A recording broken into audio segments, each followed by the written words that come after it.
So guys, ndine mubvunzo mazuva apera aya vanhu pavaifunga kuti maybe ndakaroorwa, they were like, hey, izvi zvinhu zvauri kuti hazviitwi nemunhu akaroorwa, hey, izvi zvinhu zvauri kuti hazviitwi nemunhu akaroorwa. Nai ndokumbira kuvhunza, asi kutoroorwa kubatirirwa kani? Or you guys, you are in a abusive marriage, so you think kuti kana munhu zvauri kuitirwa marriage mako it's normal, zvekuti kana waroorwa hauchatoseki, hauchafari, kuda kungotamba, hazviitwi nevanhu vakaroorwa. You guys asi muri abusive marriage, like, because tell me kuti kungotamba, kuimba, kungosheka body, kungotaura, hazviitwi nemunhu akaroorwa. Saka zvinoitwa nevanhu vakaroorwa ndezvipiko? You guys, guys, just help me. I need to know kuti asi marriage itori jeri kani. Like, zvekuti ukatopinda mariri half of your things, like you guys, kana zviri zviri marriage yacho ka, I don't think maybe tinenge tichitsurwa nevanhu vane varume vari abusive. But iyo vanenge vakuti unoziva kuti mukadzi akanyanya kushungurudzwa marriage anozosvika palevel anotoona kunge zvinhu izvozvo zviri normal. I think so, because zamunenge muchitaura, ukangotaura video, yowe wataurisa hazviitwi nemunhu akaroorwa, kungoda kungoshekawo body, kungoda iso chete, hazviitwi nemunhu akaroorwa. Hey guys, chii chinoitwa nevanhu vakaroorwa? Help me. Asi naye Mabhirijo, wanga watogoiwa through a lot narini munhu achangoroogwa naiwe. Munhu wakangoroogwa nemuzioni. Antingade uchinjoya baba. Ndaona pozi yako ndikati izvo. Munhu achangopinda. Asi hainakidzi marriage yako naiwe zvawakangoroogwawo nomunhu anonamata wani watadza ubigwa nengitanganda here kuko nekofi nekira nejoko. Kokuzioni mvura yemumango zvairi kuwani naiwe. Wanga watoomegwa nguvai. Iko imbondoudza wakaroogwa here chaiko chaiko here iwe Mabhirijo iwe, nokuti vanhu vakaroogwa you were supposed to be kuningi kuyekera. Muchita hani munhu chero pasinapo muchato sevanhu vachangoroorana munomboendawo kana out kana nguva yekuposta chaicho hautombofani kuiwana. Watoita going through a lot narini munhu achangopinda muikera.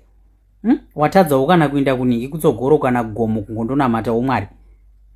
Murume wako ndokumori yakauya ndokwabhishop iko.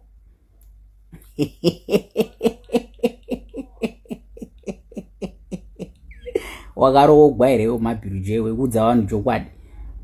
Nokuti kana wakaroogwa unoita stress munhu anorara nababa pasaidi, asi mumwe anogara kwake naiwe zvokuti ungabva watoita stress.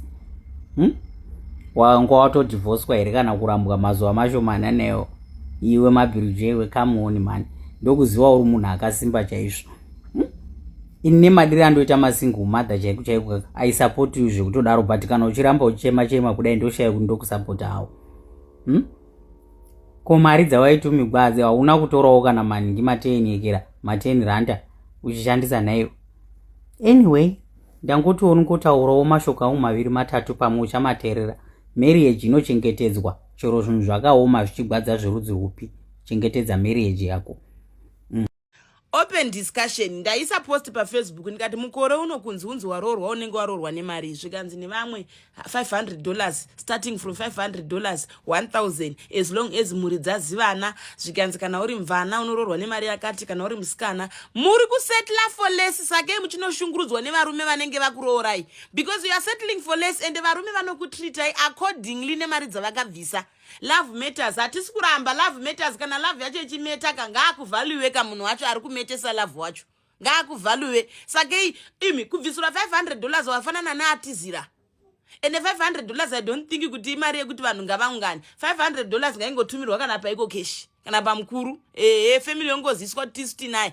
And one thing chamunofana kuziva ndechekuti murume anokutanga $500 kuzoenda kwake kuvakwasha achimbowedzera mari kashoma. You guys, you must stop settling for less. You mustn't kuti handi nekuti ndiri mvana ngwakuroorwa nemari yakadzika nekuti uri mvana chero uine vana 2 shamwari kuroorwa chero vana 4 kuroorwa. Don't settle for less, musazvidzikisira. Because murume anokuisa muposition yaunozviisa iwewe wega. You understand it? Guys, $500 wasene hakuna atizira mahara. because that money you can work for it, you can send vabereki vako vodya pasina kunzi maenda kumurume. And mind you, waenda kumurume paunoda kusendera vabereki mari, mostly I know hanzi vanhu vanotaurirana wakufana umbosuma ndosenda mari vabereki vako futi vakutosafa vachakwanisa kunge uchivasendera mari sezvawaisimboita randomly pawanzi kuda kuda uchivasendera for munhu akubhadharira 1000 US. Sha, you can do better. Ladies, you can do better, guys. If a man values you, ngaziratidza kuti anokuvaluiwa. Murume achakuhurira ndiyo anoti if love matters yeiko muri kuzvidzikisira ini. Ini nahangu what I think mari maybe kunzi murume asina ari kugwesha maybe 4.5 5,000 anenge akarongeka nduwa yama 10,000. Murume ngaakuvaluiwe. Izvezvi uri kuswera uchimhanyiswa temborani nemapurisa paJoni uchitya kuyaumba. Zimbabwe nyika yakanaka guys. Zvakachipa izvi. Handina kukwanisa kuzvitenga ndapuhwa ndapema. Maya Mara, I know you watch my video. Zvakangofanana nesipahlo muri kunzwa. Mapfuko. Kurya kwemuZimbabwe, kurya kune utano, kwete kurya kunoitisa Jojo Tengi kuchikunyima magaro.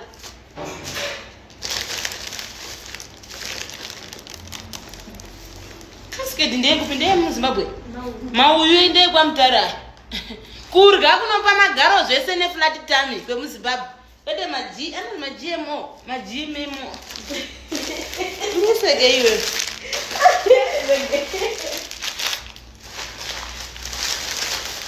Ndapema guys. Guys, zvekupema ndakambozama kuzvisiya. Kupema kwandisingakwanisi ndike kuti kandai maruwa. Asi ukandiona iri peseni, ndopema. Ndopema, tasingagondeje kuti times 3. Ndotokumbira pamusoro iyi, timboryawo pamusoro iyi. Guys, kana Joni yanetsa dzokai kuZimbabwe tirye magunans. Zvakachipa, zviri affordability. Nasimobudisa.